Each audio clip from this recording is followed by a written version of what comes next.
What is up, you guys? Steve here, and welcome back to another video.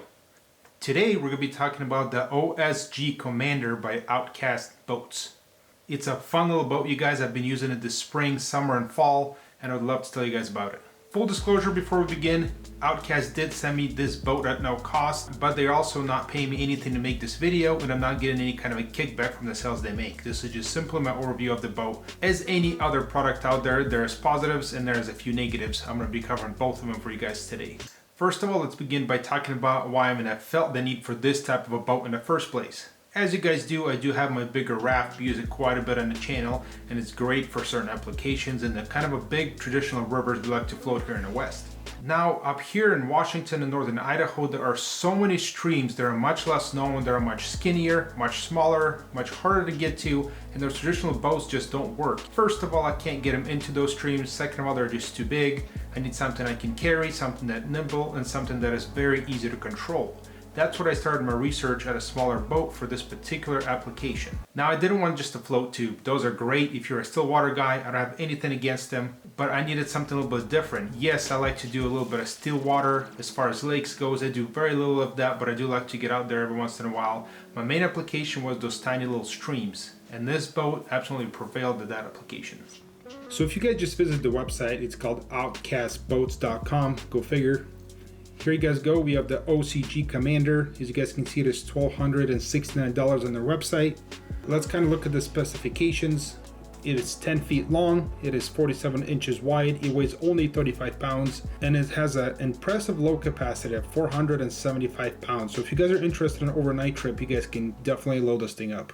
OutCast has a bunch of videos about this little boat as well. As far as the features go, feel free to check that out. I want to talk about my personal experience with this boat.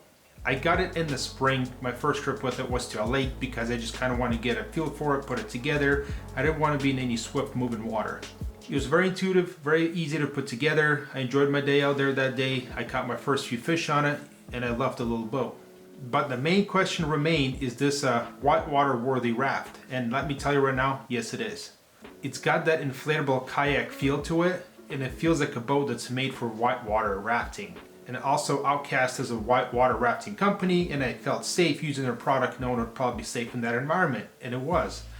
I've tested this thing vigorously this summer. I've taken it up to class 2. I never felt the need to take it any higher in those small streams, and it performed absolutely flawlessly. I've taken it some solid rapids. I've hit some rocks with it. Absolutely no point did I feel unsafe in this boat or the fact that it's gonna flip. It is super stable. Another thing, you guys, is I am 6'2". I'm a big guy, and I was kind of concerned about the fit, and the Commander is just long enough at 10 feet long. With those adjustable foot pegs, the seat has like 6 points of adjustment. I am just so comfortable in this boat all day fishing in it.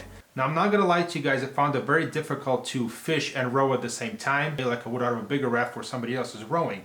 But what this boat allows me to do, being so light, I can carry it into places traditionally other people won't launch. I can carry it to small little streams and just kind of throw it in anywhere. And then I can raft in the river. I pull off at spots that look juicy, and I just kind of fish in for 45 minutes to an hour. Then I press on to another spot. And I actually learned a few things doing that. Not only was it effective, it also made me stay in one spot and focus more on it, and sometimes switch bugs and kind of get the fish dialed in instead of just pressing all day. One of my favorite features, you guys, is the lock-in oars. Basically, you lock the oar on there, you screw a little screw on top, and the oar locks. Another thing I want to talk about is the fin hole they have for you. So basically, in front of the rower, the bow, it's open.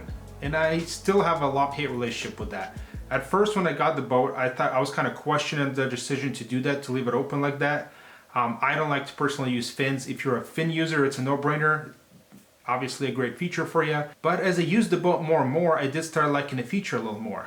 But I also found that hole to be so useful. For example, sometimes if I just stop and I want to make a few casts, I don't have to get out of the boat. I just stand in it and I fish from it. The boat doesn't go anywhere. My feet hold it in place. As I was rowing around the lake, sometimes I'd come up on a log or a little point where it's a little shallower. I just put my feet down and hold myself kind of like an anchor while I'm fishing. So actually, as I used it more and more, I started falling in love with that basically hole they left in the bow more and more, and I found a lot of useful applications for it. This boat also comes with multiple kind of attachments. I didn't feel the need for any of them, but if you guys want to put a motor mount on there, if you guys want to get an anchor, you can get extra bags, you can get rod holders. They have welded attachments. There's one on each side and one behind you, like where the anchor would go. And there's just all kinds of stuff you can get. Go on their website, check it out for yourselves. There's one little flaw in this boat that bugged me particularly.